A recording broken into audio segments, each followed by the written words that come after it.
A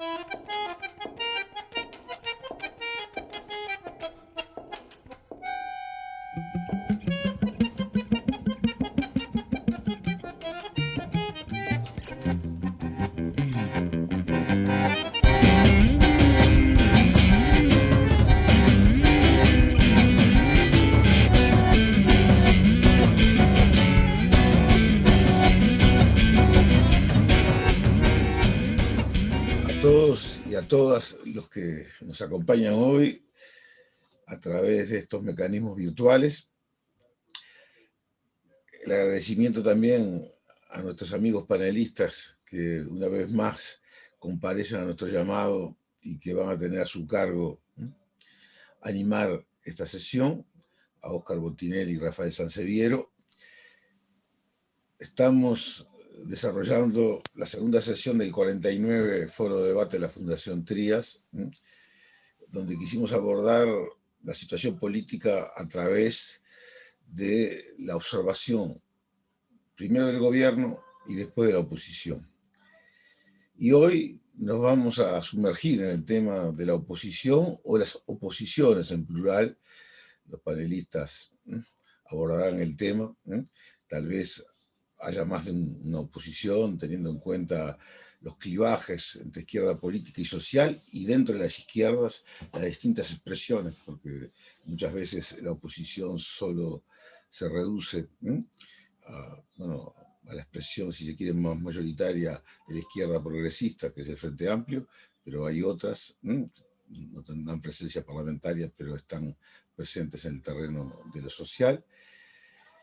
Y sin duda que este tema concita tanta o más interés y avidez que el primero, porque las dudas pueden ser mayores o tal vez nos lleguen más de cerca que las que se despiertan con la caracterización y la visualización del gobierno.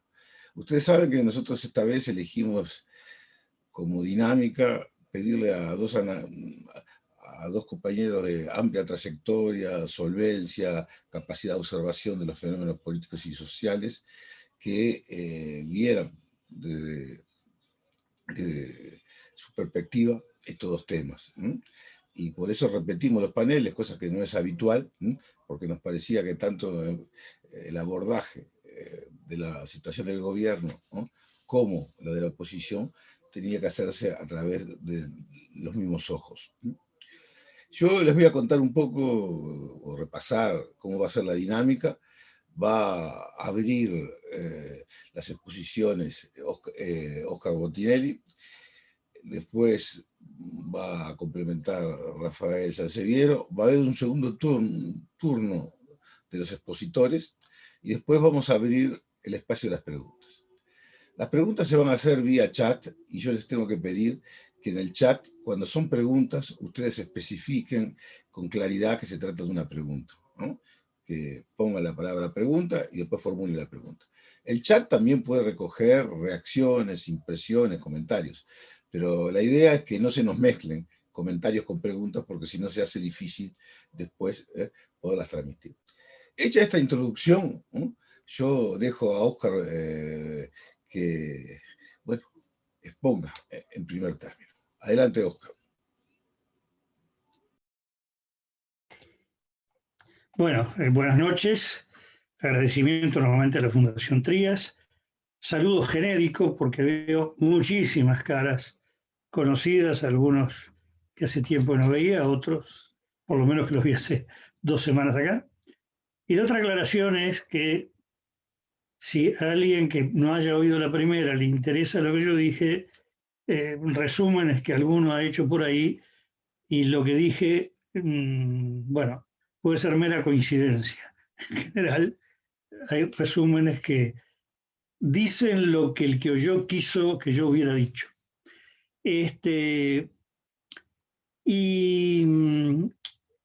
Centremos el tema. El problema que hablar de la oposición, incluso Eduardo hizo una introducción muy amplia, por lo tanto yo voy mi participación a cerrarla mucho. En primer lugar, voy a hablar de la oposición política. La oposición social es muy extenso el tema. En segundo lugar, voy a hablar de la oposición, no del Frente Amplio. ¿A qué me refiero? Que el Frente Amplio tiene una agenda muy grande. Para empezar, el análisis de qué le pasó para después de 15 años de gobierno haber perdido una cantidad muy grande de electorado, y cuál va a ser su camino hacia el futuro, problemas de estructura interna, de relaciones con clases sociales, etc. Y lo otro es el análisis que, como esto ha planteado como una relación gobierno-oposición, es analizar la oposición en relación al gobierno. Y ahí vamos a tratar de centrar nuestra exposición. Recordemos, cuando hablamos del gobierno, lo hemos caracterizado como un gobierno hiperpresidencial, con una hegemonía, basada en una hegemonía comunicacional y un marketing de gobierno, marketing político muy eficiente, con un liderazgo absoluto del presidente sobre su partido, cosa que es la primera vez que ocurre por lo menos de 1985 a la fecha. Liderazgo, conducción, no que sea el referente único. Y que funciona como gobierno que no es coalición, el gobierno, sino un gobierno presidencial y más bien de su partido, sustentado en una muy sólida y fuerte coalición legislativa y parlamentaria.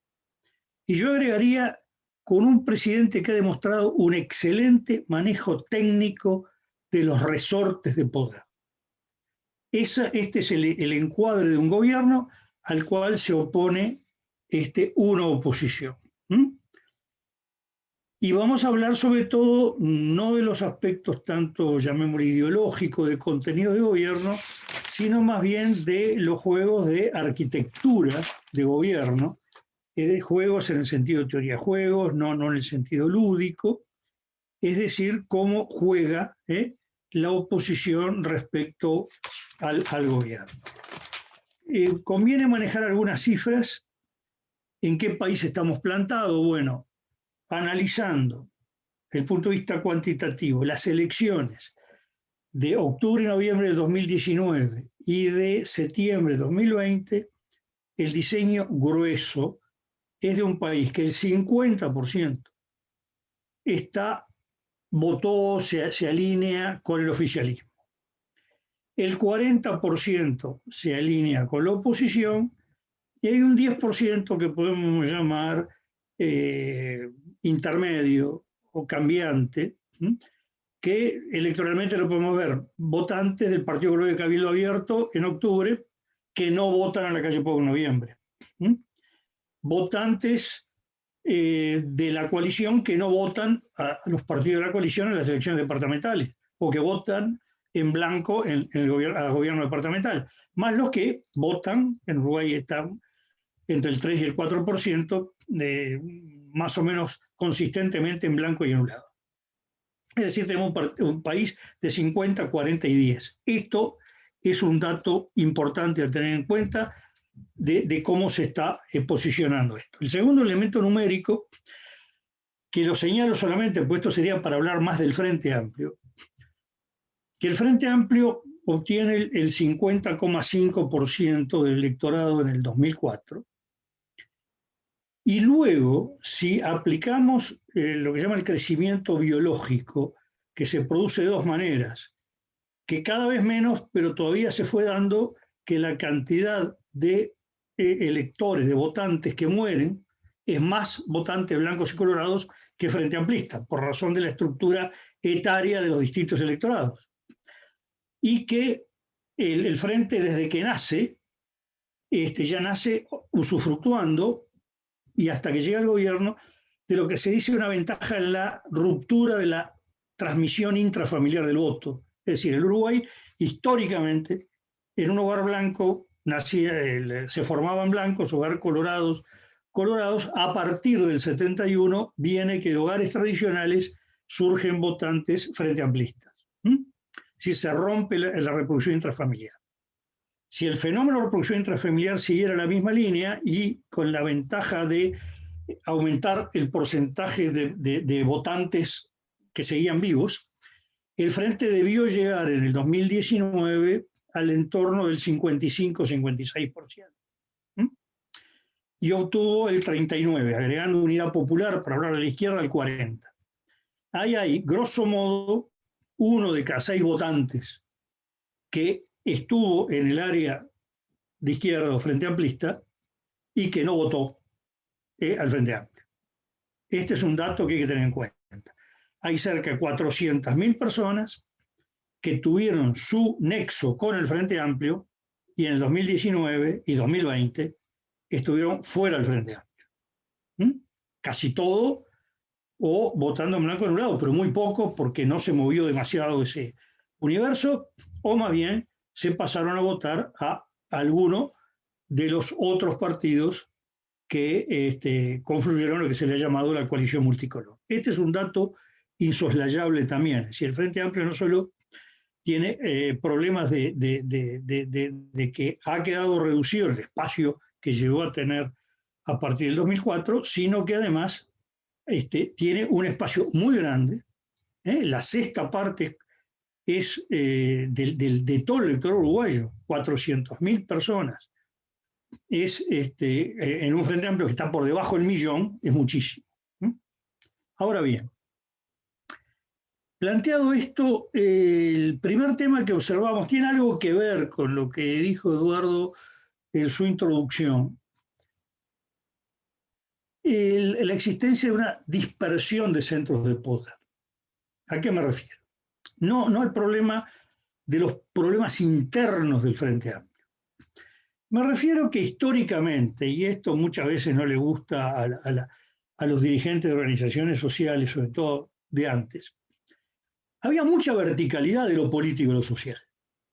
Es decir, las estructuras políticas, algunas veces el Frente Amplio como tal, muchas veces sus grandes centros de decisión, los grupos que conformaban la corriente que más o menos se correlacionaba con la tendencia revolucionaria en el plano sindical, o el Partido Comunista y sus aliados, lo mismo el Partido Socialista, tenían una línea, digamos, como de transmisión hacia lo social.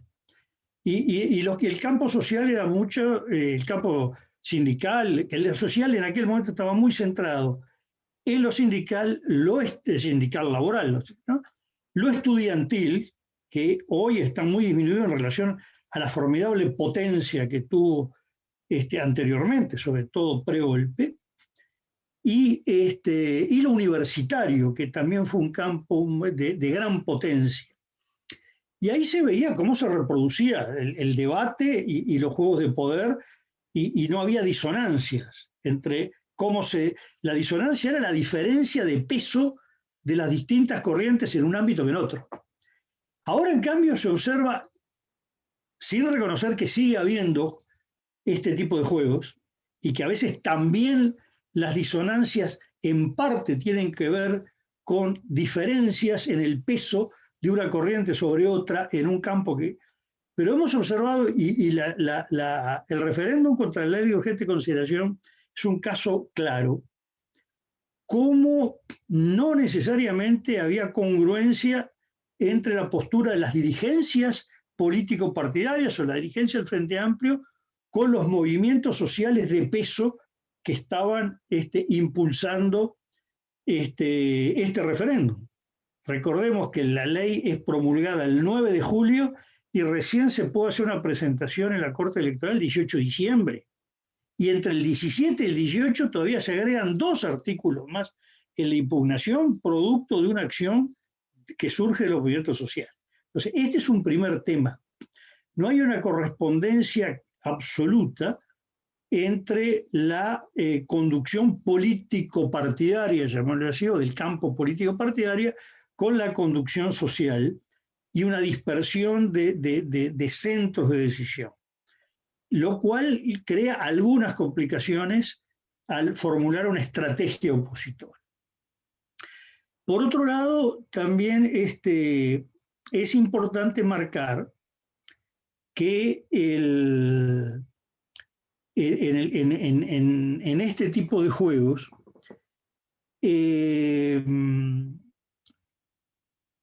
hay que tener claro que a veces se tiene claro y otras no.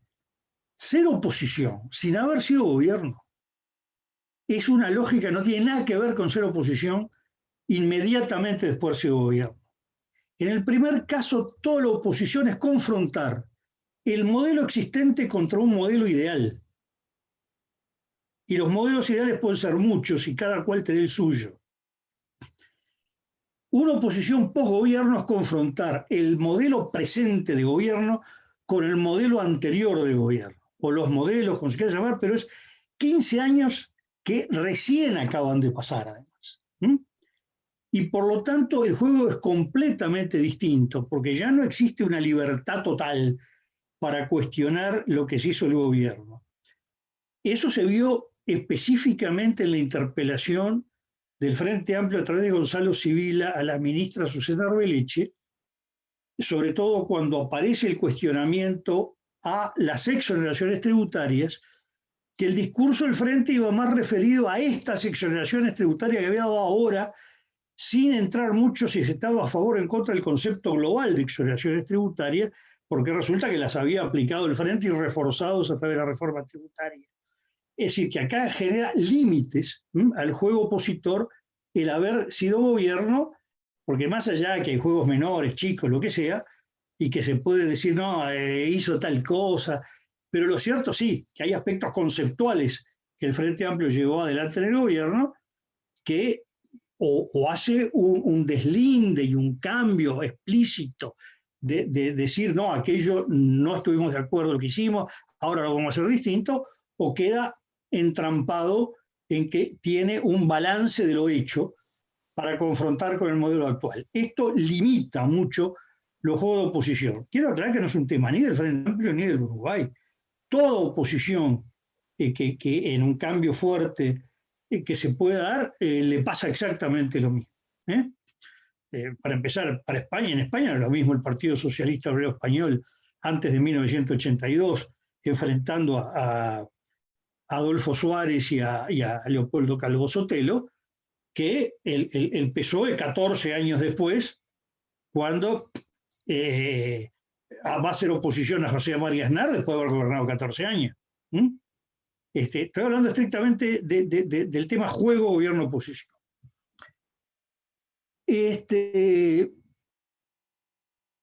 Después, a ver, yo creo que el tema central, estratégico, que tiene la oposición, que no o el Frente Amplio, para ser más claro, la oposición político-partidaria, que no ha logrado dilucidar, es el siguiente. Hay dos objetivos que se pueden perseguir. Uno es el de la divisoria de aguas, y acá estoy usando una palabra muy cara a los discursos de Sereñi. Y otro es el de buscar efectos relativamente inmediatos, tratando de aprovechar toda fisura que haya dentro de la coalición de gobierno para fisurar la coalición de gobierno y lograr algunos resultados inmediatos, ya sea positivos, es decir, por aprobar algo, ya sea negativos, es decir, por frenar cosas. Y lo que no es muy útil a la larga es jugar indistintamente a lo uno y a lo otro, porque en general la historia comparada, y estoy hablando no solo de Uruguay, lleva a la conclusión que cuando se juega más a lo táctico que a lo estratégico y se hace un camino hacia un lado y luego hacia el otro y luego hacia uno, se termina empatando en el freno, en la no obtención de resultados, ni para un lado ni para el otro. ¿Qué es la divisoria de agua? Bueno, la divisoria de agua es, en el fondo voy a tratar de incidir lo menos posible, no me voy a jugar a tratar de frenar ni imponer nada, sí a marcar que hay dos campos ideológicos, conceptuales en el país, uno que representa la oposición, el Frente Amplio, y otro lo que representa todo lo que está en el gobierno o en la coalición que apoya al gobierno. Y por lo tanto jugar todos estos años, hasta 2024, en que hay una confrontación total y absoluta de dos visiones diferentes de país. Le recuerdo un discurso de mayo del 85 de Seregni que le llamaba la divisoria de aguas, ¿no?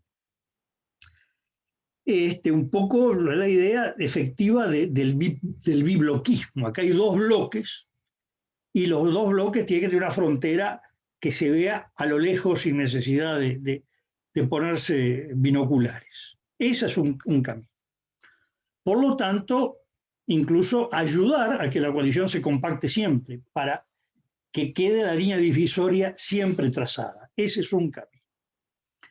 Los dos caminos son válidos, son cuestión de opciones estratégicas. El otro camino es decir, no, acá hay una coalición, precisamente no es un partido político, es una coalición. Esa coalición ni siquiera se ha constituido efectivamente como coalición de gobierno, es decir, no hay una mesa que se reúna periódicamente y que acuerde todos los problemas del país. Eso lo detallamos bastante hace 2 semanas en la charla anterior, y que se observa con mayor claridad, sobre todo en la política exterior, que el Poder Ejecutivo tiene mucha libertad, pero también en la conformación del gobierno, la designación de los ministros, y no existe, por ejemplo, aquella rutina que hubo en el periodo que se llamó de la concertación, los 3 primeros años de gobierno Sanguinetti, que prácticamente todas las semanas se reunían en Suárez de noche, Sanguinetti con Tarigo, representando al Partido Colorado, con Wilson Ferreira, con Seregni y con Humberto Sigán de la Unión Cívica. O después, segundo gobierno Sanguinetti con Volonté, o gobierno de la calle con Valle y con Pacheco, también dentro de su partido, con Gonzalo Aguirre, en diálogo bilateral, otro con Carlos Julio Pereira, o el gobierno de Valle, sobre todo con un juego Valle, Sanguinetti y Lacalle. Que hay una comunicación muy fluida, no quiere decir que hubiera entendimiento total, sino que todo el tiempo se estaban comunicando. Esto aquí no se ve con esa fluidez, lo cual genera, yo le he llamado debilidad posicional, en un término que es sobre todo ajedrecístico, y el ajedrez se traslada, o militar, y de ahí se traslada hacia la política. No quiere decir que el gobierno esté débil por eso, sino tiene una posición en las piezas en el tablero, de tal manera que pueden generar cierta debilidad en la estructura de la oposición. Y lo mismo el haber observado en el plano parlamentario que no hay un bloque monolítico de la oposición.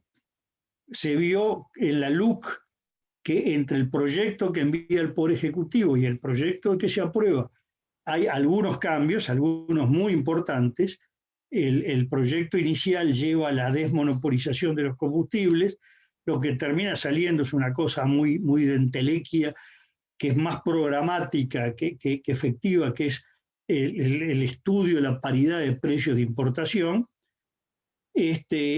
Lo cierto es que ahí hubo una coincidencia de todo el Partido Colorado, fue un planteo ciudadano, fue un planteo ballistas, y también de Cabildo Abierto en no acompañar la desmonopolización de combustibles, por lo menos como venía planteada y en el estado actual de ANCAP. No quiere decir que se replantea el futuro.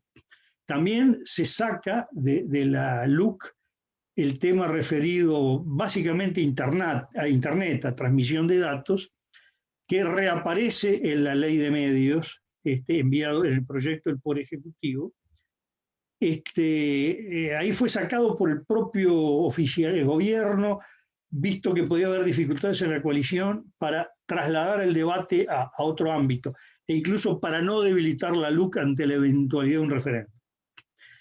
Pero se observó en 2 cosas puntuales que la coalición funcionó fragmentada, ambos en el mes de noviembre. Uno, la ley de aeropuertos, que es un proyecto de ley, el último proyecto de ley que envía al Parlamento el gobierno Tabaré Vázquez, y que entró dentro de nuestra legislatura, porque fue enviado a fin de febrero del 20, y que el proyecto este de Vázquez es acompañado por el Partido Nacional y por vallistas, y tiene la oposición de Ciudadanos, de Cabildo Abierto, del Partido Independiente y del PERI. Es decir, ahí el Frente apareció en la mayoría de la decisión de la ley y parte de la coalición en la minoría en contra de la ley. Y el otro tema es la ley forestal, proyecto de Cabildo Abierto, que es apoyado por el Frente Amplio con la oposición de la totalidad del Partido Colorado, el Partido Nacional y el Partido Independiente. Es decir, bueno, la ley forestal está ahora en trámite en el Senado. Es decir, dos casos gruesos de actividad legislativa en que la coalición quedó cortada, donde el Frente Amplio actuó con unos o con otros. Además, fueron cruzadas las coincidencias legislativas del Frente Amplio con parte de la coalición de gobierno y la oposición en otra parte. Es decir, no fueron consistentes.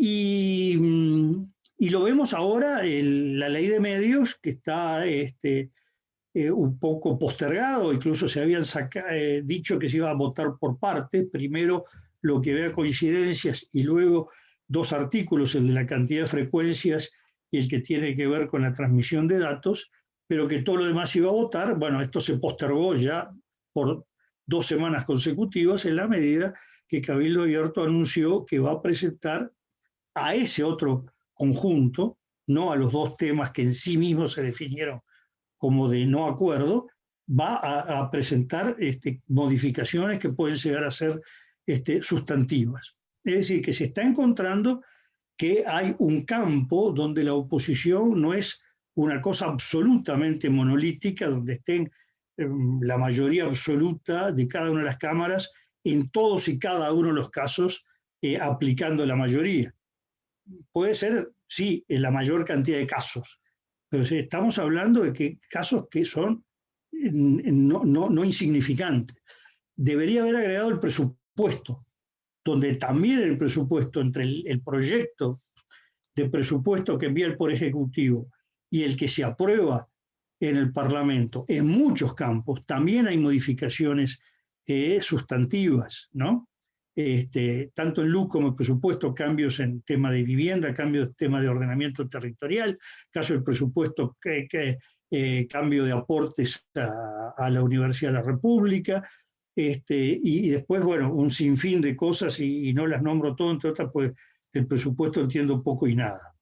Pero me refiero a la parte política, es decir, hay un juego parlamentario que es mucho más rico que dos bloques enfrentados, donde un bloque tiene su mayoría, hace su discurso a favor, la oposición está en minoría, hace su discurso en contra, pero ya está predeterminada la votación desde el mismo momento que entró algo al trámite parlamentario. Se está viendo que la cosa está mucho más rica y que el Frente Amplio ahí tiene una capacidad de incidencia. El tema es si efectivamente elige este camino o el otro. Cuando yo digo que veo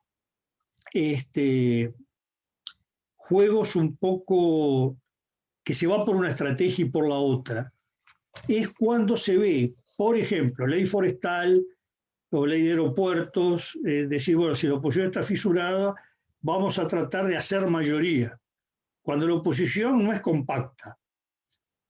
Recordemos que el gobierno tiene mayoría sin que esté toda la coalición, si está todo el Partido Nacional, Ciudadanos y Cabildo Abierto.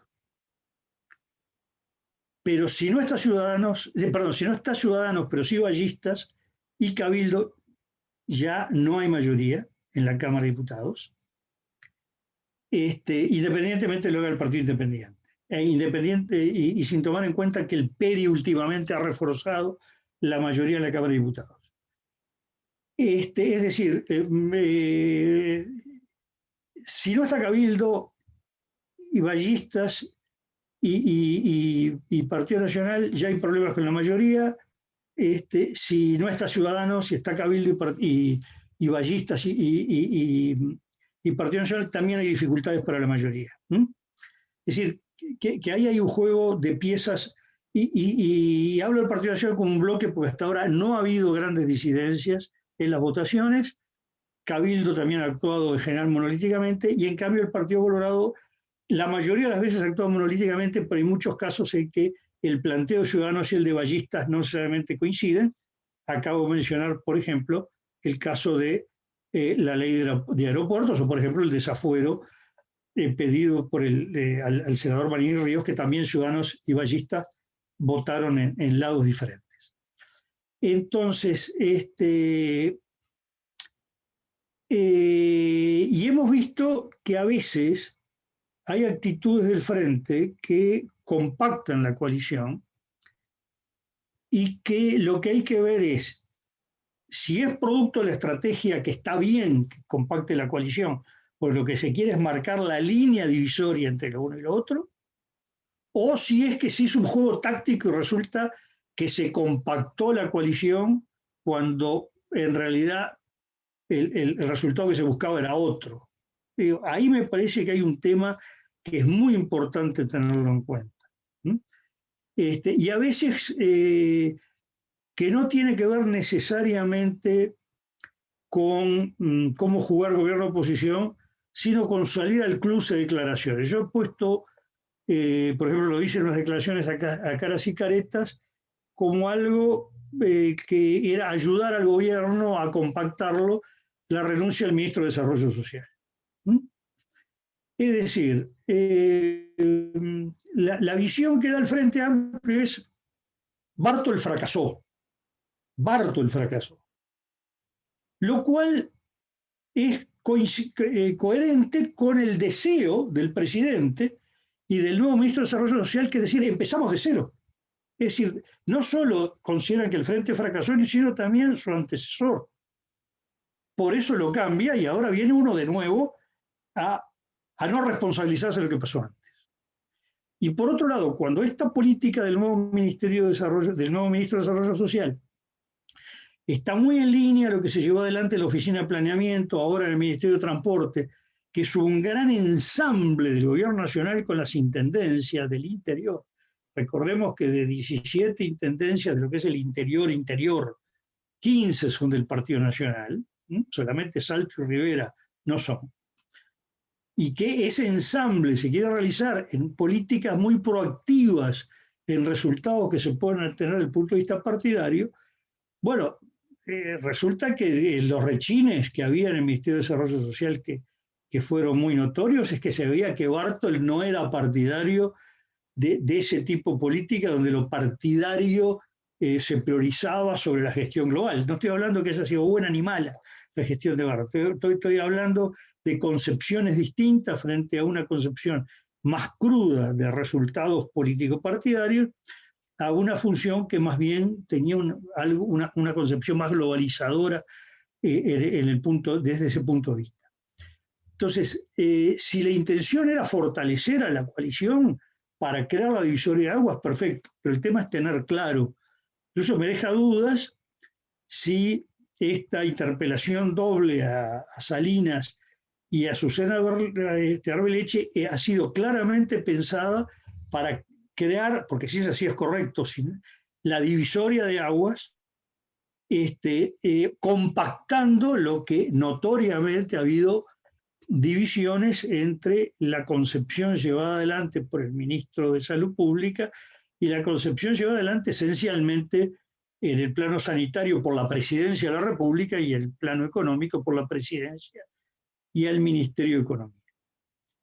Es decir, el tema da para mucho, ya estoy prácticamente en el tiempo que se me había asignado, o lo excedí más bien, pero lo importante es que, desde mi punto de vista, me parece que el primer tema de un montón que hay, de la relación gobierno-oposición, lo primero es que a mí me parece la necesidad de una definición estratégica del Frente Amplio.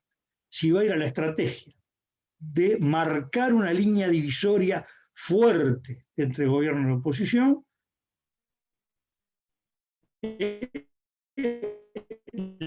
la divisoria de aguas, que es la línea de familias ideológicas, o el Frente juega más a buscar la fisura dentro de la propia coalición para tener efectividad, ya sea en lo que impulse, lo que apoye o lo que frene.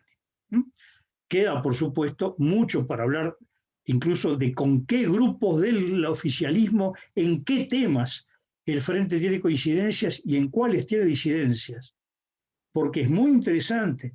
Hablemos del tema de nueva agenda de derechos, hablemos del tema propiedad de la tierra, hablemos del tema beneficios tributarios, hablemos tema del rol del Estado, rol de las empresas públicas.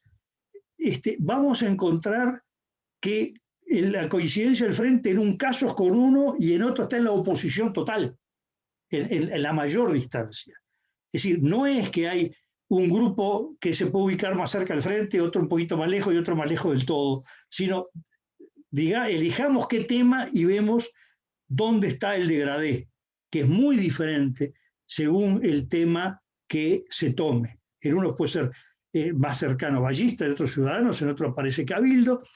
Podría haber con el Partido Nacional, lo que pasa es que el Partido Nacional está jugando muy monolítico en torno a la gestión presidencial.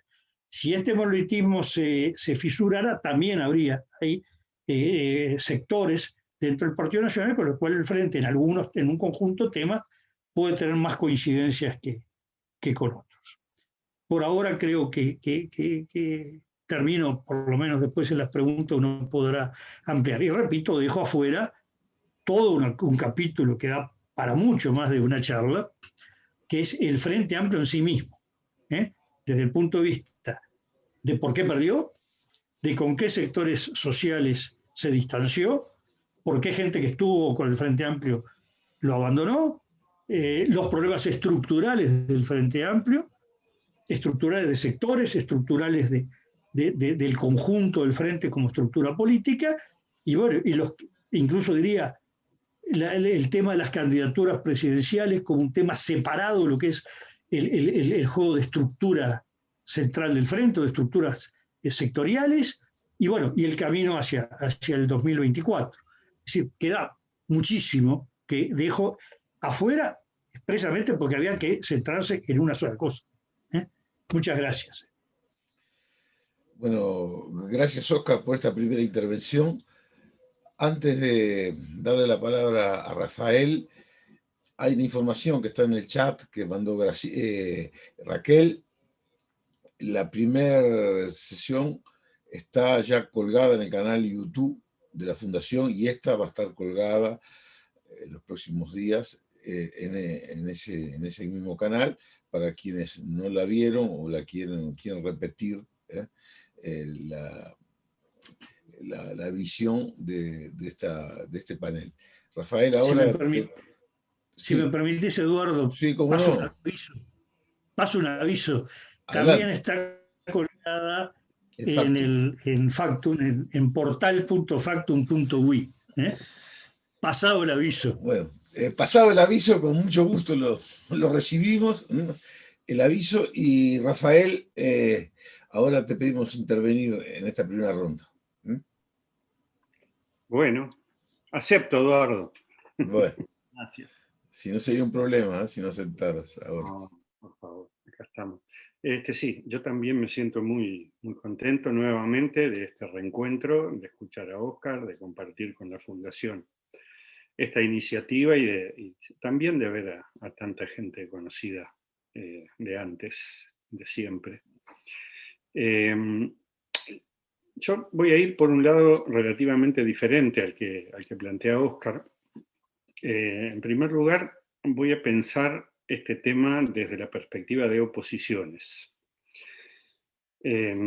No porque me proponga hacer un análisis exhaustivo o proponerles a ustedes una mirada exhaustiva sobre distintos campos de oposición, sino porque creo que hace falta también para estas conversaciones el ubicar a qué nos referimos cuando yo, por lo menos cuando pienso en las oposiciones, y de esa manera también hacer un esfuerzo por proponer algunas miradas sobre algunos temas. sobre todo de cómo yo percibo que están experimentando la política en este momento los distintos campos de oposición. Si no, podría hablar de mí mismo, que me siento parte de ese campo de oposición, pero no se trata de eso. En primer lugar, yo creo que la oposición o las oposiciones son el tema nuclear de la democracia. Y esto lo digo para justificar las opiniones que voy a volcar, en el sentido de que no es posible pensar limpiamente la democracia sin otorgarle el lugar que tienen las oposiciones. Donde no hay oposiciones posibles, lo que no hay es democracia. Entonces, ¿oposiciones a qué? ¿Y cómo experimentan, o cómo yo percibo que experimentan la política de oposición? Bueno, a mí me gustaría invitar a pensar en un archipiélago de enclaves sociales, organizaciones, partidos políticos, espacios de comunicación que se oponen a algo que excede mucho al Uruguay, pero que incide directamente, como de alguna manera lo planteé en la charla pasada, que se oponen a la radicalización capitalista que está en curso, que vivimos cada día con nuevas noticias y nuevos episodios, y que tiene como sus principales características la profundización de las injusticias, la degradación de la democracia, el auge de la necropolítica, el auge de las resoluciones y de las propuestas de orden binario, y si quisiéramos llevarlo a un término absoluto, pensando en el cruce con lo ambiental, la radicalización capitalista es un ataque sistemático, creciente y en muchos aspectos exitoso a las propias condiciones de vida. Entonces, en este sentido, yo tengo 3 palabras de las cuales he colgado algunas ideas que son sobre las que quiero hablar para proponerles algunos problemas que yo percibo en las oposiciones. Me gustaría hablar de las formas de resistencia y de las formas de reexistencia que emergen en este proceso, tanto a nivel global como en sus aterrizajes nacionales. Las 3 palabras que tengo allí son fair play, penumbras y autocrítica. Voy a empezar con juego limpio, ya hago la traducción y dejo de usar el fair play. Y voy a hacer referencia a una experiencia, no una anécdota, sino una experiencia política que de alguna manera para mí condensa uno de los problemas que quiero traer aquí. El 26 de abril de 2019, en el Salón de los Pasos Perdidos de la Cámara de Diputados, se firmó un pacto de juego limpio entre los principales partidos políticos, el Frente Amplio, Partido Nacional, Partido Colorado, Partido Independiente, Partido de la Gente y Unidad Popular. Era una iniciativa promovida desde la sociedad civil, o sea que de alguna manera se puede considerar esto como una articulación virtuosa entre actores de la sociedad civil, la APU, y creo que finalmente el PIT-CNT mismo lo respaldó. Y se firmó rápida y fácilmente, se encontraron las palabras, se encontró el escenario, se encontraron las personas que podían hablar en esa instancia, con el auspicio y el apoyo de Naciones Unidas, de la Fundación Astur y de la Fundación Friedrich Ebert, donde se desarrolló, además de la firma del pacto, que consistía básicamente en intentar hacer, voy a usar una palabra que ahora está muy de moda, intentar hacer un blindaje del sistema político uruguayo frente a los fenómenos de degradación de los procesos electorales que se estaban constatando y comprobando como permanentes en muchos países de la región, Estados Unidos, Europa, etc. Y este blindaje consistía en asumir un compromiso en torno a esto que se firmaba formalmente en ese momento. El acto transcurría de una manera bastante previsible, nadie le daba mucha bolilla a lo que se decía, y había oratorias muy largas, hasta un momento en que sorprendentemente se prendieron todas las cámaras en la mitad de una oratoria y se dirigieron a la entrada del Salón de los Pasos Perdidos, por donde ingresó sonriente y levantando la mano Juan Sartori. De alguna manera esta imagen que yo traigo y recuerdo porque estaba presente, Yo quiero consolidar sobre esa imagen una idea, que es que aquello sobre lo cual estaban alertándose, blindándose y declarando voluntad a los partidos políticos, era un acontecimiento que ya estaba ocurriendo en Uruguay. Es decir, la irrupción de un personaje que tuvo yo no voy a recordar las características que tuvo la irrupción de Sartori, porque todas y todos lo debemos recordar, de lo que significó para el propio Partido Nacional, lo que significó para el conjunto del sistema político, y de alguna manera, no sé, cualquiera puede opinar de Sartori lo que quiera en ese momento, en ese proceso, y en lo posterior, es decir, en el presente. Pero en aquel momento se lo percibía como un corruptor, se lo percibía como una especie de guasón que no mataba ante cámaras como el de la película, sino que mató a Jorge Larrañaga con un apretón de manos frente a las cámaras. O podemos pensarlo también como esa figura de la corte, el bufón, que tiene como misión decirle al rey y a la sociedad que el rey está desnudo. Bueno, yo creo que de alguna manera esto es lo que ese episodio condensa. Incluso posteriormente hubo una investigación periodística sobre la campaña electoral de Juan Sartori, hecha por una periodista como parte de su tesis de grado, Julieta Núñez, que se publicó en un artículo que se llama No vale copiar, donde dio cuenta de la manera en que el modus operandi del equipo de prensa y el gabinete de prensa de Sartori logró colocar en importantes medios de comunicación en Montevideo 32 de los 34 comunicados que emitió, que fueron recibidos como si fueran noticias, y los 34 los colocó en numerosos medios del interior. Y todo esto se analiza y se analizó como parte de los procesos de desprofesionalización de la política, pero yo quiero más que nada resaltar el elemento del rezago y el retraso con el cual los actores políticos y los actores sociales percibían la deriva democrática o de degradación democrática que estaba viviendo el Uruguay como una amenaza, cuando ya había elementos suficientemente sustantivos como para plantearlo. Y esto me lleva, y termino aquí, a uno de los aspectos que creo que es central, y es que es uno de los problemas del campo opositor en Uruguay, y es que la ausencia de una reflexión y de una crítica democrática de la democracia deja bastante inerme a la sociedad uruguaya y hace difícil la consolidación de un campo de comprensión compartida entre amplios sectores sociales sobre cuáles son los problemas de la sociedad. Este asunto del juego limpio o este asunto de las fake news puede ser pensado como una guerra contra las granjas de troles, puede ser pensado como una guerra de posiciones en la cual las fuerzas de oposición y las fuerzas democráticas más consecuentes se enfrentan permanentemente al dilema de ser iguales a los otros y hacer lo mismo para contrarrestarlo, o de alguna manera construir un escenario diferente que permita en el debate político, en la disputa y en la denuncia de los intereses que se agrupan y digamos la cosmovisión que se organiza detrás de esto, dar una disputa de mayor envergadura.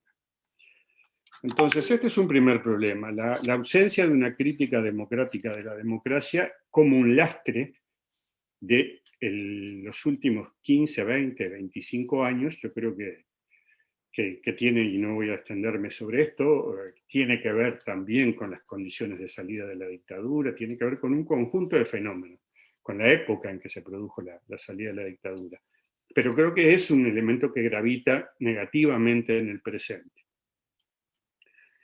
Mi segunda palabra es penumbras, y tiene que ver esto con que me parece que habría que observar con mayor atención en un panorama de confusión. Oscar ha descrito los dilemas y las dificultades que enfrenta el Frente Amplio como partido político, pero yo quiero plantearlo en términos un poco más amplios, ¿Dónde hay vitalidad democrática? ¿Dónde hay fuerzas, si es que las hay, que se están expresando en acciones de resistencia o de reexistencia? Es decir, aún en el marco tan adverso en que se desarrollan las condiciones de vida de la mayor parte de los sectores subalternos de nuestra sociedad, de recrear las prácticas, las formas de vida y los valores en torno a los cuales se organizan.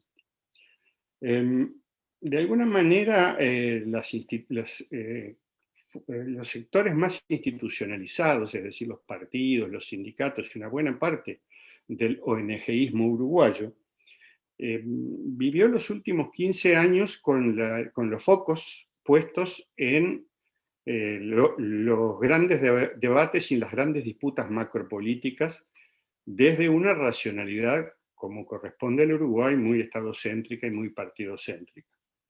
Yo hace muchos años, leyendo algunos trabajos vinculados a la Argentina, la politóloga y abogada Mabel Tuaites me dejó colgada una frase, una idea que siempre me viene a la cabeza cuando estoy pensando en estas cosas.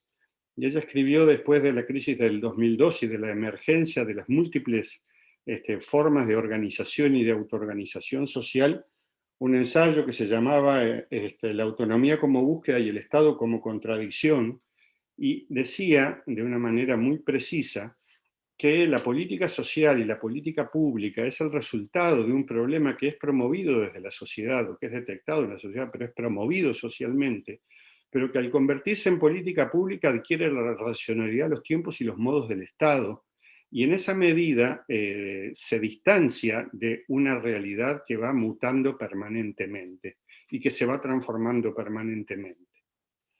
Yo me acuerdo a veces de la entrada de los generales triunfantes en Roma bajo palio y en triunfo, y que tenían un esclavo atrás que le decía cada pocos metros de su recorrido: cabe necadas, es decir, no te olvides que algún día vas a caer.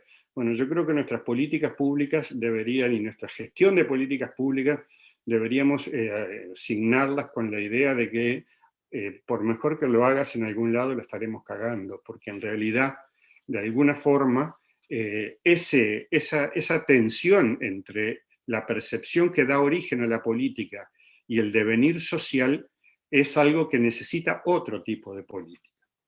Entonces, en relación a esto, a mí me gustaría hacer un repaso, y ahora me puse a anotar simplemente algunos lugares de la sociedad uruguaya donde yo conozco, estoy en contacto o tuve noticias de que existen formas de resistencia y formas de resiliencia y formas de reexistencia que implican el despliegue de energías vitales que son absolutamente imprescindibles para construir una concepción y una perspectiva de resistencia más global en términos de lo que planteaba al principio, que es la radicalización capitalista.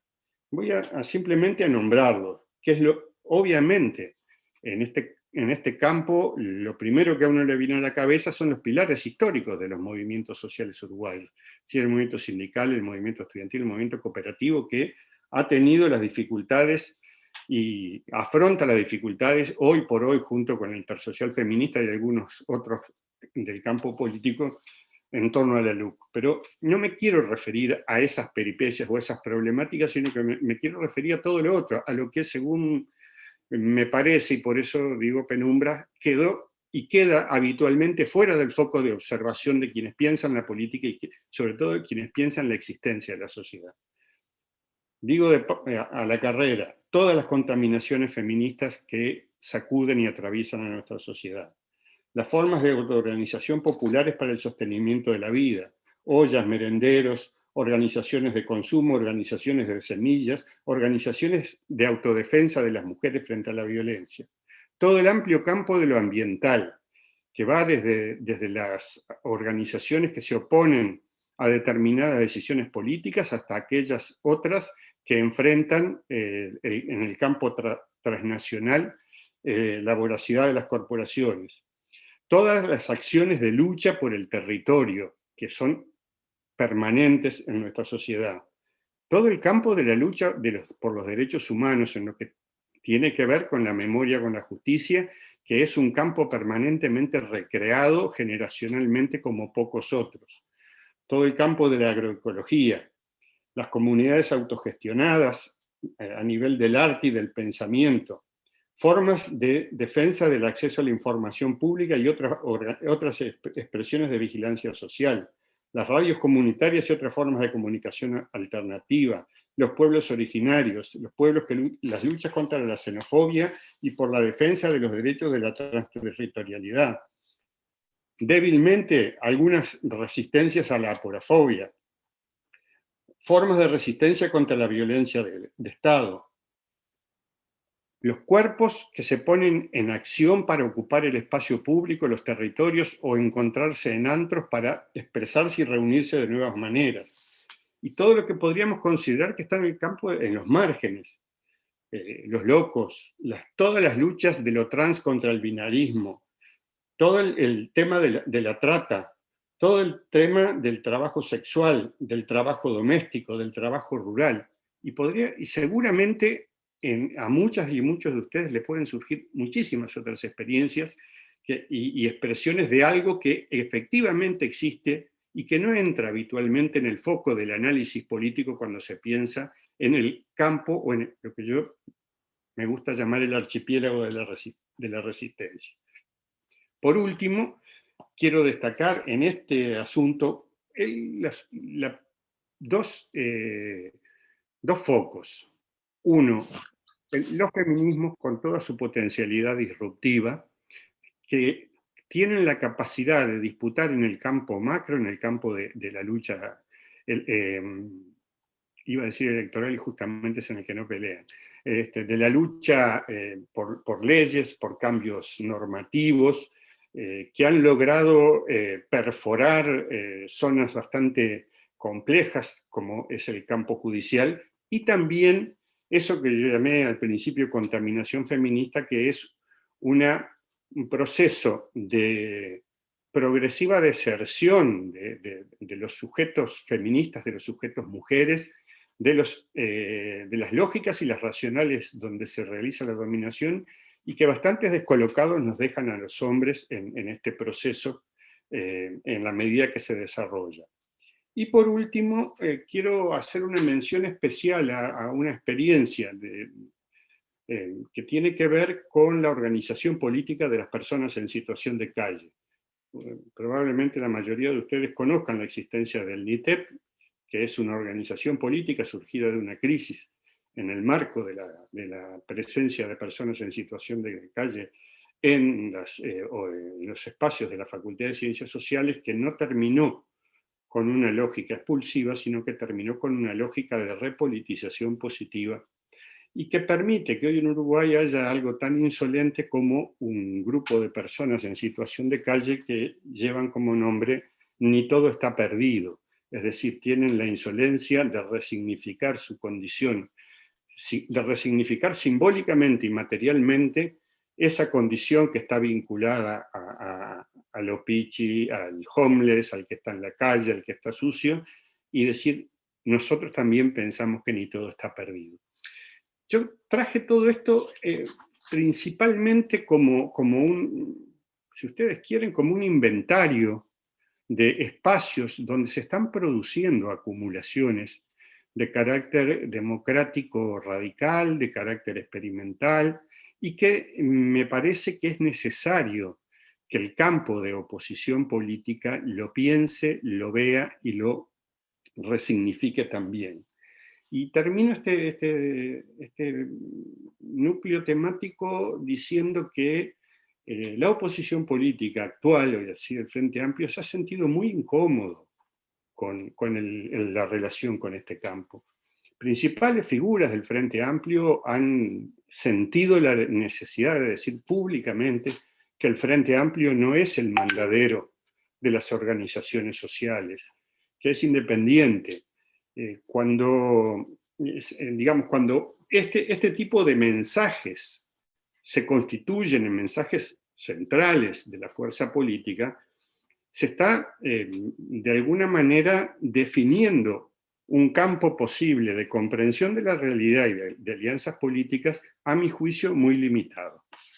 Por último, voy a terminar con lo que tengo más o menos pensado en relación al tema autocrítica.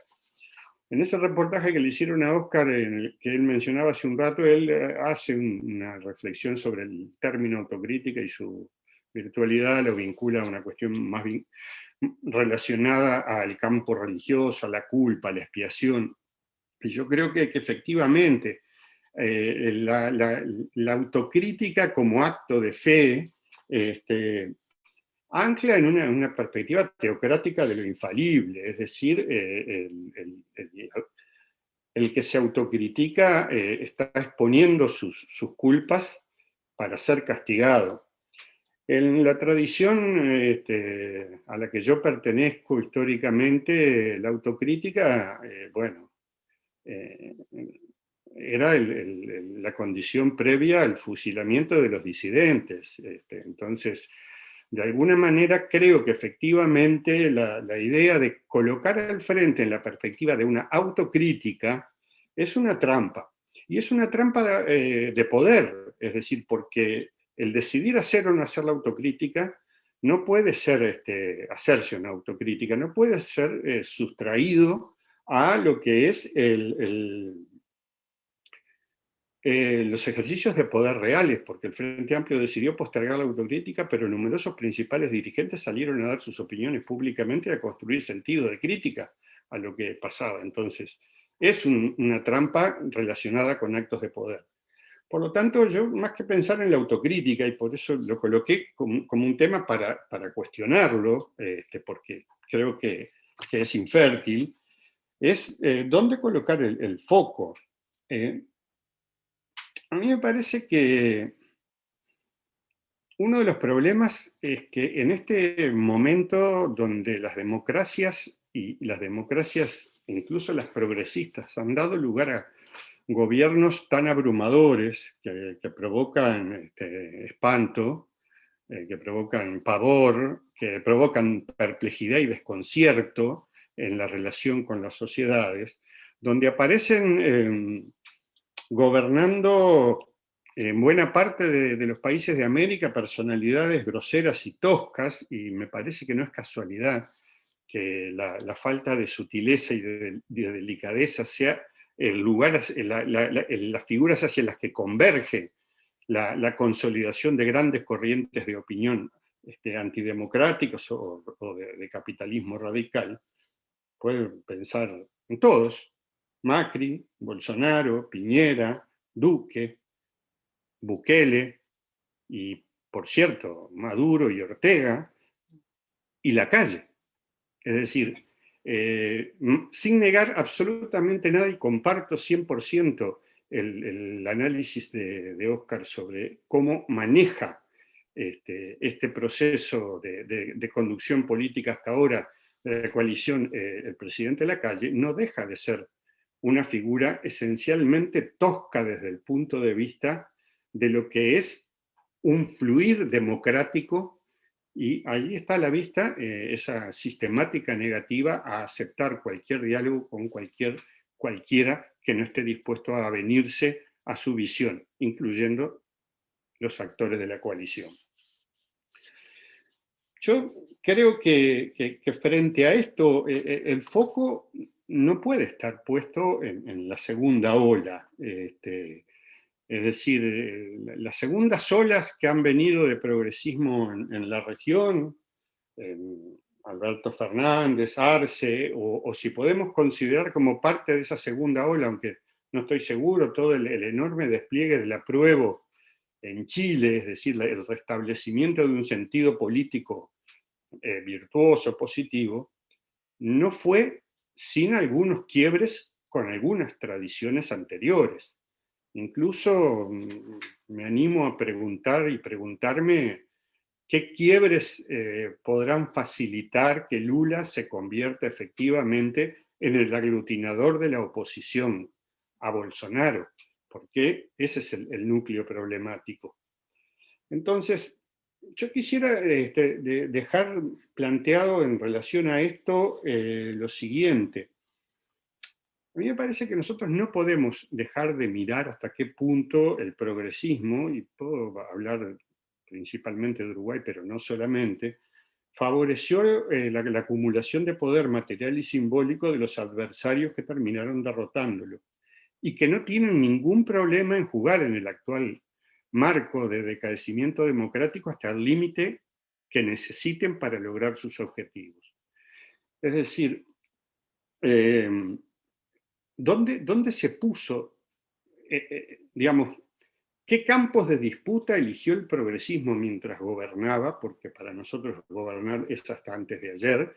¿Qué campos de disputa político, no de gobierno, sino de disputa político eligió o no eligió el progresismo, que de alguna manera construyeran una base social, política, de conciencia, de reflexión y de sentimientos que permitiera, o que nos pueda permitir construir un nuevo sentido, no para una segunda ola electoral, sino para una ola de resistencia más amplia y más matizada? Yo creo que el foco político puesto por el Frente en su momento, algunos focos políticos puestos por el Frente en su momento, fueron verdaderamente desacumuladores. En toda la primera instancia, en todo el primer gobierno, algo que se mantuvo fue el colocar el tema de la justicia como un discurso de Estado, y por eso ahora esta gente necesita cuestionar aquella gestión en todos sus términos, incluso en forma, con verdades y con medias verdades, y con mentiras grandes también, porque se trata de desterrar de una manera, cauterizar la inclusión de la responsabilidad estatal frente a los temas de la justicia, que yo creo que fue el gran acierto político de todo el proceso. Pero al mismo tiempo, y contradictoriamente, los temas del orden, los temas de la seguridad y sobre todo los temas del continuismo. Si nosotros miramos las elecciones del 2009, el lema un país de primera, un gobierno honrado, un país de primera, y las del 2014 más de lo mismo, y la de los 2019 más de lo mismo, ¿cómo se encuentran? ¿Cómo se encuentran con esta sociedad, no solo en términos generacionales, sino sobre todo en términos vitales, con esta sociedad que se ha ido transformando, y que se ha ido transformando en buena medida positivamente en función de las políticas que desplegó el Frente Amplio? Yo recuerdo cuando en medio del último gobierno del Frente, el ataque venía por el lado del cierre de empresas, y el presidente Vázquez decía, eso es la economía, y no es la economía. Es la economía capitalista y las condiciones en que se impone la economía capitalista. Es decir, yo creo que en este aspecto, Óscar decía el otro día, no importa tanto, no, el otro día no, en ese mismo reportaje decía, no importa si el Frente hizo o no hizo a los efectos del resultado electoral, sino cómo siente la gente los fenómenos vitales. Bueno, yo creo que ese cómo siente la gente y cómo se siente en relación a las posibilidades de construir una vida diferente tiene que ver con las condiciones materiales, con las expectativas frustradas, y también con una repolitización regresiva, que me parece que es uno de los asuntos centrales sobre los cuales el campo de oposición tiene que pensar. Es decir, ¿cuáles son los elementos nucleares de la repolitización regresiva que lleva a que en buena parte de América Latina y también en Uruguay estas personalidades toscas se conviertan en grandes líderes políticos que pasan a conducir los estados? Eduardo, me voy a quedar por acá. No sé si me pasé o no, pero bueno, por ahora. Bueno, nosotros habíamos planteado una dinámica que creo que tenemos que mantener, que luego de esta primera ronda damos paso a unas mini intervenciones de los panelistas, para después sí recoger las preguntas. Ya hay algunas que están en el chat. Yo los incito a que pregunten, y entonces le voy a pasar el turno a Óscar para que brevemente haga un comentario sobre lo que planteó Rafael o sobre, continuando con su intervención y su enfoque. Que sea breve, y después repetimos con Rafael y pasamos a las preguntas, que ya las estamos recepcionando vía chat. Adelante, Óscar. Sí, digamos lo siguiente, cuando uno enfoca un tema tan vasto, elige un ángulo de análisis. Y es muy difícil el pasar a otros ángulos de análisis sin hacer una extensión muy grande. Lo que hay que tener en cuenta es lo siguiente. El Frente Amplio tuvo claramente hacia el 71, 84, no me gusta marcar hasta qué día y hora, pero en una primera etapa, recogiendo sobre todo de la larga trayectoria de la vieja izquierda política y social, una visión que uno diría policlasista, muy abierta, pero de una concepción de proyecto país bastante puro y diferenciado de todo el resto del espectro político.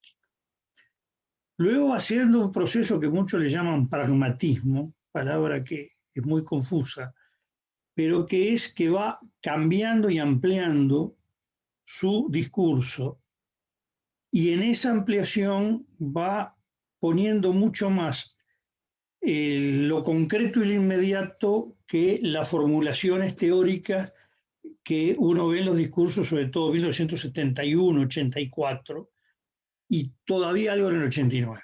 Cuando ya se ven los discursos más cercanos a que el Frente Amplio llegue al gobierno, ya se empieza a ver cosas mucho más concretas, ¿no?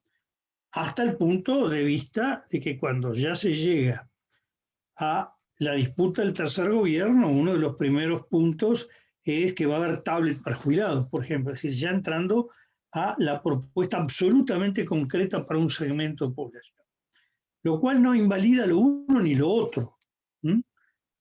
Lo que el Frente Amplio, la primera reflexión, yo hablé del juego político del gobierno, lo otro es respecto a sí mismo.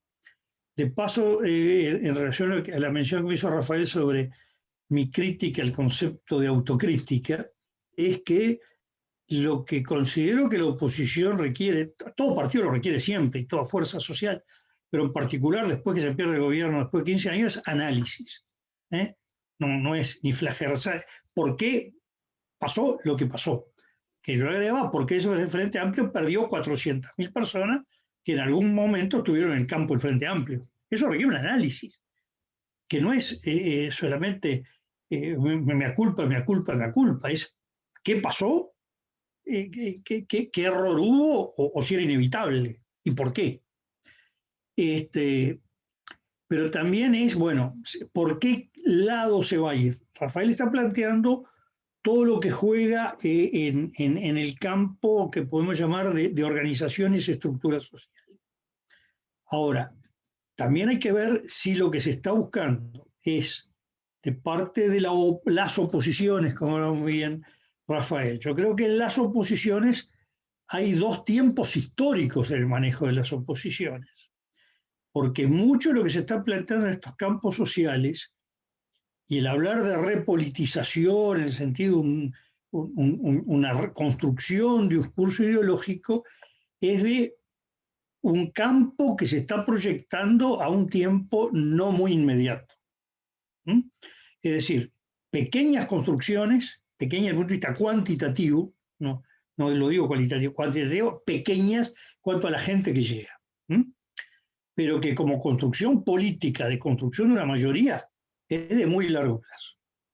Otra cosa es la acción política que se ve sobre todo a través de las fuerzas en el campo político partidario y de la acción en el plano parlamentario y el debate que queda centrado ahí, que está en el juego de la etapa histórica presente.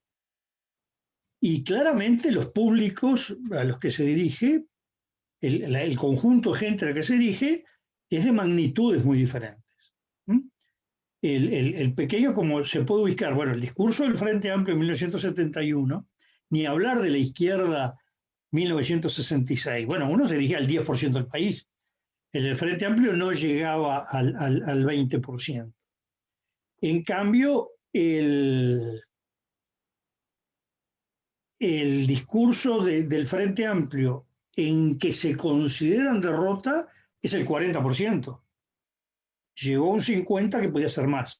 Entonces, no es solo un tema cuantitativo, es un tema, por lo menos un tema de tiempos históricos, entre una acción de conquistar adhesiones para retomar el gobierno, después discutirán por qué, para qué y con qué planes, o la de política de repolitizar, concientizar, que es otro camino mucho más largo y distante. Y a su vez hay que ver que desde el punto de vista de diseños conceptuales e ideológicos, el Frente Amplio tiene un abanico muy grande de concepciones en ese aspecto. Y muchas de ellas yo diría que no fácilmente compatibles, ¿no?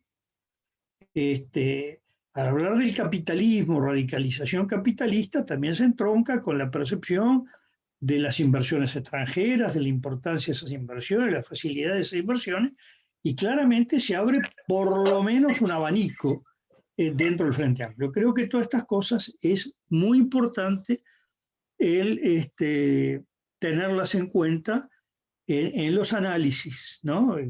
Que como dijo Rafael, también son análisis multidimensionales de una riqueza muy grande, donde cada uno tiene necesariamente que tomar un pequeño pedacito, ¿no? No sé si me pasé, Eduardo, pero doy por Está terminada bien, ahora esta adenda. le vamos a pedir a Rafael que haga una pequeña intervención y ya tenemos las preguntas seguidamente, que son unas cuantas. A los panelistas les voy a pedir que las vayan mirando en el chat, las preguntas, y después las repasamos un poquito antes de entrar en la ronda de respuestas. Adelante, Rafael. Sí, sí, yo estoy mirando las preguntas y me parece que muchas pueden ser más importantes que lo que lo que yo pueda agregar en este momento.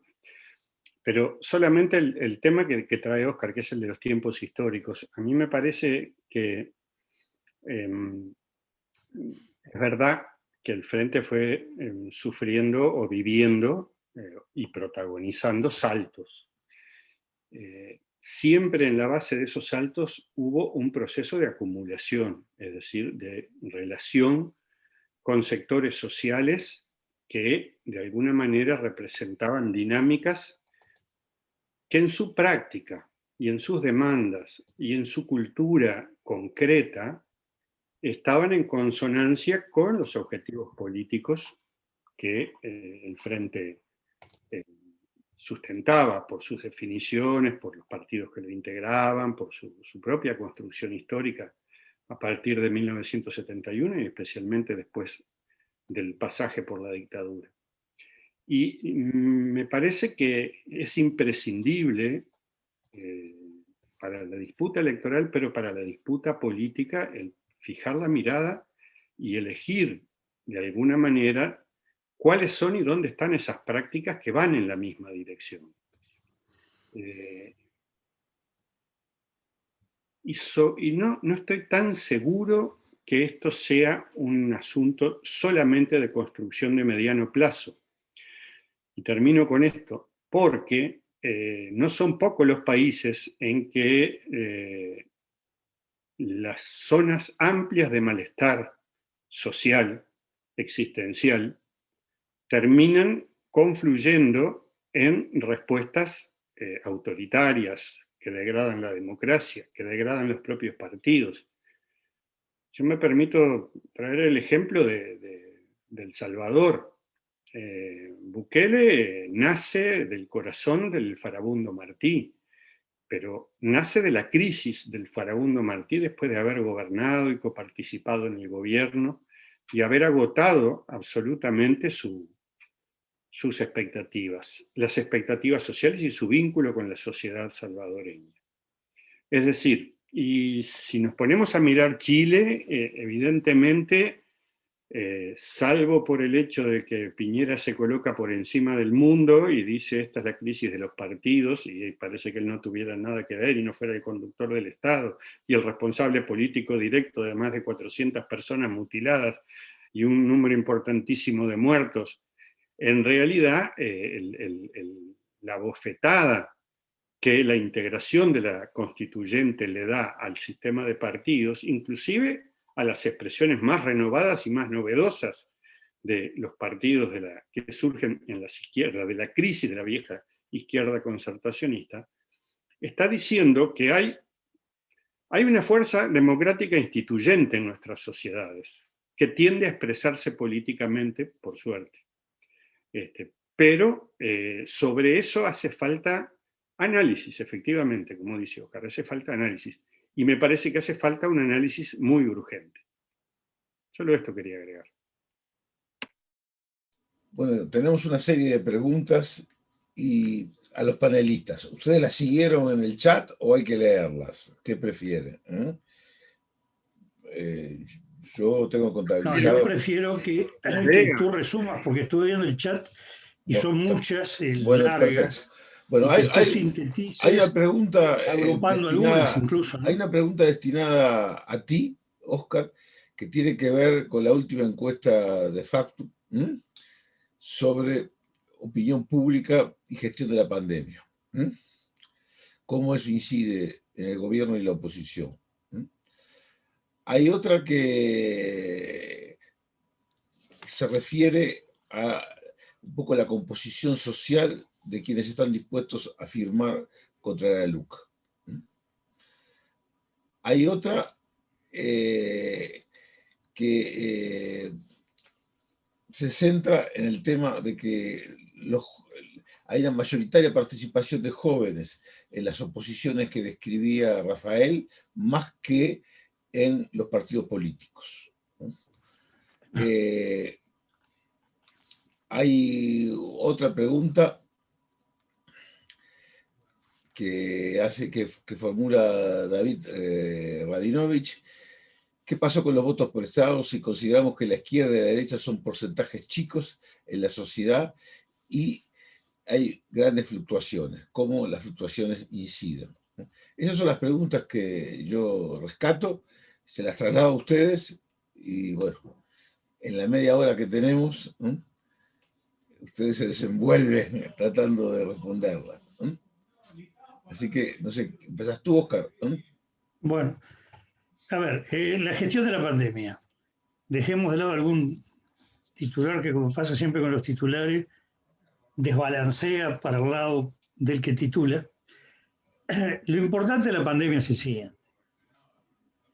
Mediados del año pasado, estábamos con 0 muertos durante varios días, en un momento 12 casos cursando la enfermedad, y había un 83% de conformidad con la gestión del presidente y del gobierno. Hay un consenso. Ahora, el dato tiene un mes y un poquito más.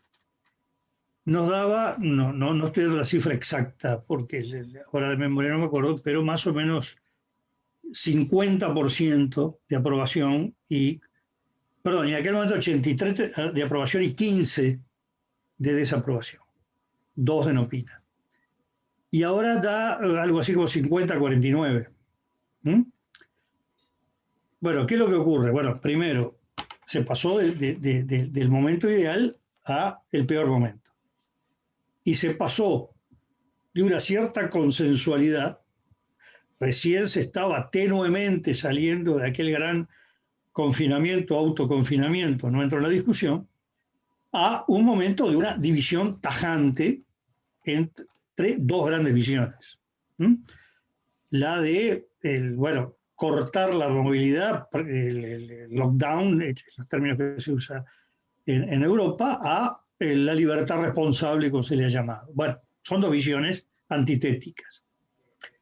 Y estos números lo que está demostrando es que más o menos el conjunto de gente que corresponde, por eso yo hablé del 50, 40 y 10 de división de la sociedad. Ese 50 oficialista coincide, no quiere decir que todos y cada uno estén ahí, con esa aprobación, y este otro 49 es más o menos el 40 claramente de oposición, y parecería que ahí sí se captó por el lado opositor a los que tienen una posición intermedia.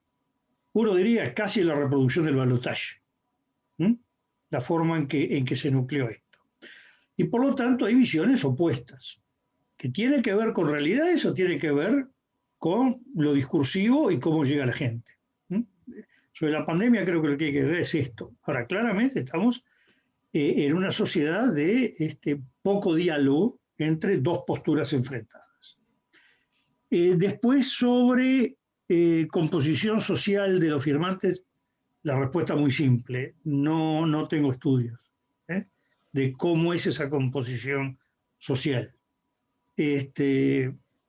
Sobre la participación de los jóvenes, bueno, acá hay un problema que hay que tener, si el tema es participación, porque una cosa es adhesión y otra participación.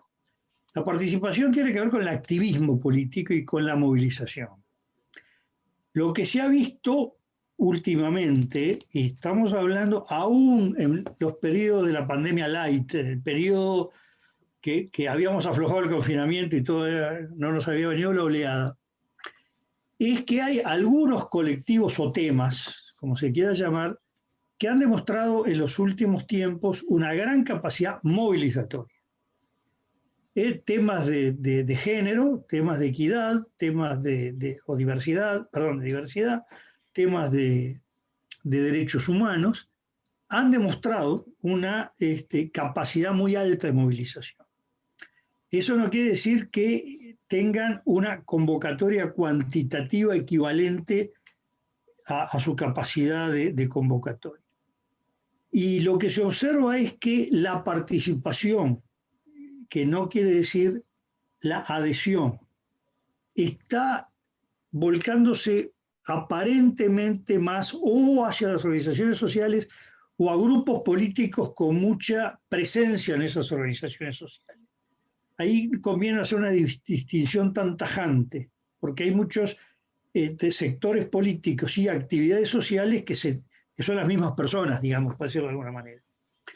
Creo que en parte tiene que ver con un tema de idealidad, es decir, un problema que tiene una fuerza política, un partido político, una estructura cuando llega al gobierno, es que ya no está jugando con el mundo que habría que construir, está gobernando, está tomando medidas concretas, ¿no? Y se pierde mucho la mística. Este es un fenómeno connatural, aún en procesos revolucionarios, cuando se tarda mucho más en perderse la mística. Llega un momento que también hay cierto agotamiento, sobre todo cuando el proceso revolucionario de alguna manera deja de ser revolucionario, porque ya construye una nueva realidad y pasa a sentar la nueva realidad. Ya ahí empieza también la desilusión, dejando de lado éxitos y fracasos que puedan ayudar al uno o al otro, digo, como procesos prácticamente normales. Y hoy las organizaciones sociales están recreando la idea del idealismo, del sentido de la solidaridad, de la ayuda al otro, y es mucho más fácilmente captable. En general la captación, dicho en forma un poco cruda, como analista, lo produce o la idealidad negativa o la positiva, bueno, y muchas se mezclan, ¿no? Hay que tirar esto abajo, hay que resistir a esto, o hay que construir esto. Y bueno, hoy la idealidad es más fácil ser expresada por las organizaciones sociales que las organizaciones políticas que tienen un pasado, sí que es reciente, de ayer de tarde, de estar gobernando y de estar tomando medidas. Lo que parece bastante claro cuando uno analiza estudios de opinión, que realmente lo que uno diría, la gente que es oposición dura a lo que está haciendo el gobierno y a su modelo, debe andar más o menos del 15% al 20% de la población. Es decir, cuando uno ve coherente, que en todo está expresando una clara oposición, ¿no? Alguna de ellas la tenía antes de que el gobierno asumiera, además, ¿no? Pero en general, si analizamos el 40% que votó a la izquierda, Sumo, Frente Amplio y Unidad Popular, uno diría que la mitad, por lo menos, para ser claro, tiene una posición mucho más tenue, light, donde manifiesta más matizadamente los apoyos duros de los apoyos más blandos al gobierno. Que por algo hay temas que sí, tiene una gran mayoría de la población desaprobando el gobierno, tema pobreza, tema ingreso a los hogares, tema manejo de los precios. La gente en general cuando habla de precios está hablando de los precios que hoy más concentran a la persona, que tiene que ver alimentación, gasto del hogar y por ahí, que otros que integran la canasta del IPC, pero que son para una época de otra normalidad, llamémosle así.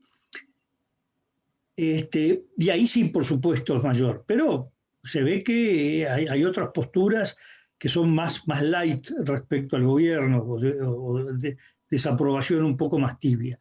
Lo que está marcando que claramente no es lo que se condice con esos sectores más de una fuerte politización expresada a través de la acción en estructuras o organizaciones sociales. Y después lo otro, votos prestados, yo diría que es un término que a mí no me gusta, porque quiere decir que alguien es dueño de los votos, lo presta y después lo revuelve. Lo que hay es personas que en mayor o menor grado cambian la adhesión electoral. Y en el caso del Frente Amplio hay una cosa muy clara. El Frente Amplio no es que tiene una base hasta 1999, incorpora un sector electoral que luego lo pierde, como sí pasó con el Partido Nacional cuando en 1958 incorpora el ruralismo y lo pierde en el 66. Acá lo que se observa es pérdida de voto y adhesión al Frente Amplio, de familia, digo, porque ahí puede ser según la generación, de la etapa fundacional del Frente, o de la etapa de la salida de la dictadura, que abandonan el Frente Amplio hasta el 2019, y algunos empezaron a abandonar en el 9, otros en el 14, pero no es que el Frente Amplio tuvo una adhesión en el 4, 9 y 14 y la pierde el 19. El 48% que se repite de 2009 al 2014 tiene un componente importante de rotación de electorado, de nueva captación y nueva pérdida. Generalmente capta en los sectores más frágiles y pierde en los sectores medios, entre el 9 y el 14, por ejemplo. Pero lo que no es un tema que los que votaron al Frente Amplio casi a último momento, en la etapa final, en la etapa de triunfo, luego lo abandonan y estuvieron en préstamo 2, 3 periodos. No. Frente ha perdido de adhesiones tempranas y ha retenido de adhesiones tardías, ¿no? Entonces, el tema yo lo relaciono más, en esto puedo ser un poco obsesivo porque he visto que a nivel de analistas prácticamente soy de los pocos, por lo menos de analistas que se manejan una pretensión de independencia, de los pocos que vive insistiendo en el tema, lo relaciono mucho con clases sociales y capas sociales, mezclado como una reconfiguración del tema clase social con lo geográfico, con lo territorial. No es lo mismo la reacción de determinada clase social en Montevideo o segmento metropolitano que el interior más puro. Pero yo más que en la antigüedad o proximidad de la captación electoral, lo veo más en la pertenencia a clases sociales y la afirmación o distanciamiento que se da dentro de esas clases o subclases. Ahí la clasificación es muy complicada, además depende de qué base de clasificación tomemos.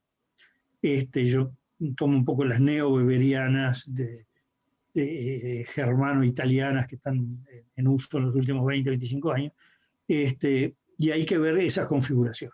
Pero no es que el Frente perdió votos que vinieron de prestado, es otra cosa. No sé si, creo que nos quedó de las 4 preguntas, creo que las he contestado todas. Bueno, antes de que Rafael conteste, yo voy a agregar una última pregunta que me había quedado un poco traspapelada, y es si el camino de la recolección de firmas y eventualmente la consulta popular es un camino acertado, adecuado, ¿no?, como respuesta a el pensamiento y la acción política neoliberal, conservadora, ¿no?, que hace hincapié en el peso de la autoridad, de los valores como la familia, la propiedad privada, en gran parte reflejados en la propia LUC, ¿no? Esa es una pregunta que dejamos para el final. Ahora, Rafael, tu turno para referirte a alguna de las preguntas. Sí, sobre la última no quisiera expedirme, pero fundamentalmente porque me parece que las organizaciones sociales, populares, se dan las estrategias que son capaces de construir en cada momento. Es decir, y no me corresponde a mí entrar en el análisis fino de los caminos que llevan a esa construcción. Es lo que se pudo. Evidentemente las dificultades para lograrlo están a la vista. Las dificultades para lograr articular una oposición más completa, yo creo que lo planteé en la charla pasada, donde coloca sus energías el conjunto de las fuerzas opositoras al gobierno y al modelo, bueno, lo mostrará la vida, ¿no? La verdad es que no tengo una opinión sobre eso. Sería un talenteo. Y sobre todo a la vista del esfuerzo enorme que está haciendo una cantidad muy importante de personas para sostener esa posibilidad.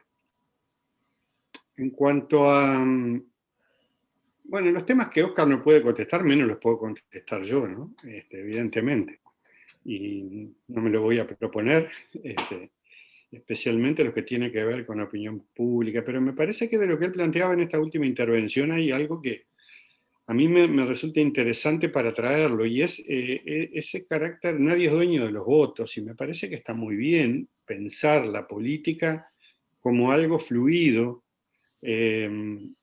como algo sin propietarios, en todo sentido. Si a mí me hubieran dicho antes del 13 de marzo del año pasado que a nivel global se iba a producir un acatamiento unánime, automático, de las características que tuvo la decisión de la Organización Mundial de la Salud de categorizar, de acuerdo a los parámetros que maneja, correctos, los del mainstream sanitario, de categorizar la pandemia, y que inmediatamente el conjunto de las élites políticas, científicas, informativas, de todos los niveles, iban a reaccionar con esa unanimidad, hubiera dicho que no había ningún tema de esa magnitud que pudiera, de esas características que pudiera provocarlo. Sin embargo, así está.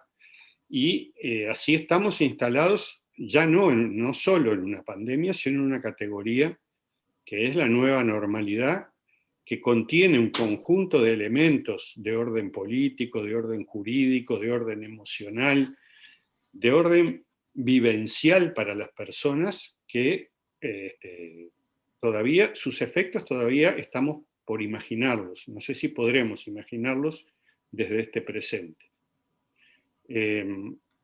Creo que en ese sentido hay una alerta epistemológica que yo traería, que es, bueno, tratar de romper la visión sociocéntrica de los efectos de la pandemia. Es decir, una de las dificultades para pensar esto que estoy tratando de desarrollar, en lo que a mí respecta, es que no hay ningún ámbito político donde discutir en amplitud la pandemia. O sea, durante muchos meses hubo una subordinación optimista, como decía Óscar, por los resultados que se tenían en Uruguay, a la estrategia del gobierno, que más o menos parecía que esa estrategia iba dando una buena respuesta, cuando en realidad yo creo que no era esa estrategia lo que iba dando una buena respuesta, sino que le iba dando una estrategia flexible desplegada en una sociedad con determinadas características, que nada tiene que ver esa sociedad con el modelo económico y político y social que sustenta este gobierno. Pero esa fue de alguna manera el acumulado histórico, y no solo de los gobiernos del Frente Amplio, que permitió aquel primer desempeño. En la actualidad, para mí es absolutamente incierto lo que va a pasar en términos sanitarios, epidemiológicos, etcétera, etcétera. Uno mira el volumen de noticias que se reciben permanentemente de distintos lugares del mundo y es evidente que es un campo crecientemente incierto. Lo real es que, más allá de las descarto las teorías conspirativas, no porque no crea que haya centros de poder con intereses que se están desplegando, los hay, por supuesto. Hay una ausencia absoluta de una valoración que dé cuenta de lo social y de lo ambiental y de lo económico como génesis de este tipo de fenómenos. Es decir, la emergencia de este tipo de eventos, de estos virus, se analiza en el mejor de los casos como una fatalidad. Y en realidad hay un conjunto de condiciones que empujan a este tipo de mutaciones y a su trasvase al campo humano. Sobre esto se habla poco en nuestros ambientes, en otros ambientes se habla mucho, también queda en la penumbra todo esto, y también recorriendo la literatura referida a la agresión del medio ambiente anterior al 13 de marzo de 2020, se pueden encontrar indicaciones. Entonces, ¿cómo puede una fuerza de orientación progresista, de izquierda, pararse con serenidad para enfrentar lo que considera que es una mala gestión político-sanitaria de la pandemia y al mismo tiempo no acumular al despliegue necropolítico en el cual esta pandemia ha calzado perfectamente en términos de comunicación de masas y de emocionalidad de masas? Es un desafío que yo no le pido que lo asuma nadie, simplemente digo que me parece que en esos términos está planteada la cosa. No creo que se acumule mucho. No creo que se acumule mucho en la mera contabilidad de fallecimientos. Creo que es necesario ampliar un poco el campo de resistencia a algo que es más complejo, también en Uruguay y también en términos de política social, política económica y en términos de democracia. Y sobre el tema de los jóvenes, evidentemente hay un divorcio enorme, no es nuevo, entre las expectativas y las prácticas de las nuevas generaciones y la de las viejas generaciones. Y los partidos políticos, por su propia naturaleza, son partidos de viejas generaciones.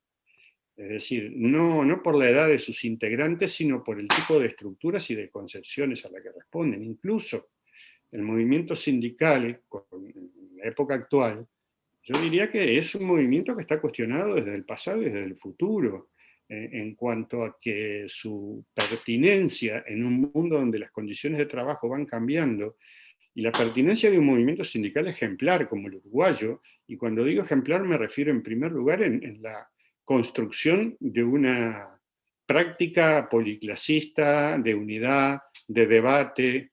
Bueno, está muy complicado, porque sus bases están hackeadas en términos vitales y existenciales, y porque en definitiva el futuro en esa medida, el futuro del núcleo, que le da sentido a la lucha sindical, está cuestionado, Y desde el punto de vista del pasado, porque bueno, porque hay partes de ese pasado que deben ser revisadas y que deben ser actualizadas y que deben ser renovadas. Entonces, yo creo que el tema de las temporalidades en este análisis cobra vital importancia. Es decir, ¿qué queremos mirar? ¿Para qué queremos mirarlo? Hay una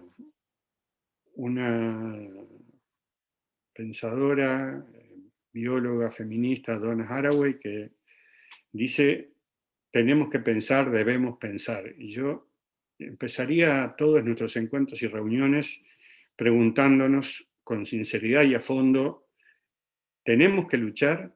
¿Queremos luchar? ¿Vamos a pensar? ¿Para qué vamos a pensar? Y de alguna manera disparar desde allí, que coloca el problema en unos términos que pueden sonar muy individuales, pero que en última instancia están describiendo la magnitud de los problemas que atraviesan a todas las personas que tienen una voluntad transformadora. Es decir, el enorme cúmulo de incertidumbres, de las cuales los partidos también tienen que hacerse cargo.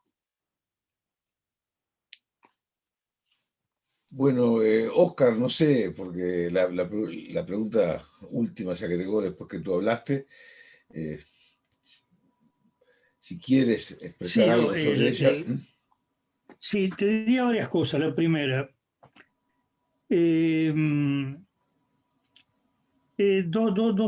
dos cosas que plantea Rafael que me resultan desafiantes,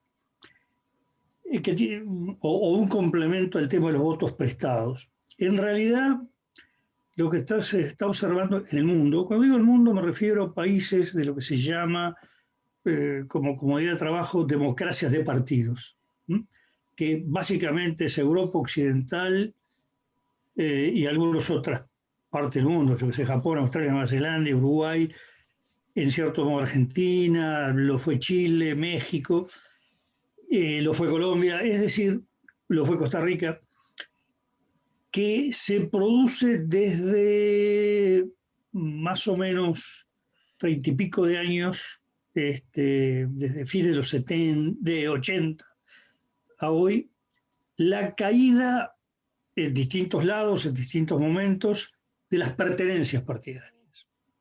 Pertenencia es cuando alguien no dice yo voto a, sino soy de. El tipo que dice yo soy blanco, yo soy colorado, yo soy frente amplista, que no es yo voto a. Ahí se han ido debilitando las pertenencias y eso ha generado, por ejemplo, una cosa que estamos estudiando es que empezamos a ver, cuesta mucho la cuantificación, gente que antes se decía frente amplista y ahora la autodefinición que adopta soy de izquierda. Aquí hay algo interesante que está ocurriendo. No quiero decir que sea un fenómeno generalizado ni nada, sino que empezamos a detectar que por ahí hay algo, que hay que verlo, ¿no? No llegamos a la situación de los países donde han desplomado sistemas de partido. Precisamente lo que dije me viene a cuento de un trabajo académico muy sólido italiano que se llama De la pertenencia a la scelta, de la pertenencia a la selección, que en medio de eso está la caída fenomenal de la Primera República Italiana y la imposibilidad de reconstruir con solidez un nuevo sistema de partido.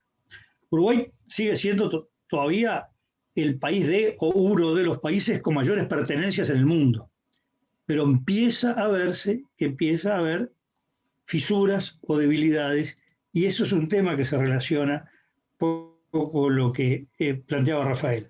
No le estoy atribuyendo a él nada de lo que yo digo como desafío que ha planteado. Lo segundo tiene que ver con la estructura que plantea Rafael, que es un tema interesantísimo. Claramente se está viendo que las estructuras clásicas de representación, donde entran los partidos, entran los sindicatos y entran las organizaciones estudiantiles, las organizaciones estudiantiles deben ser las estructuras clásicas de organizaciones estudiantiles las que más han caído en este mundo políticamente estructurado. Se vio en toda Europa, se ve acá, se ve en Argentina. más bien los movimientos estudiantiles, la movilización de estudiantes se está canalizando de otras formas que lo que se hacía hace 30 años.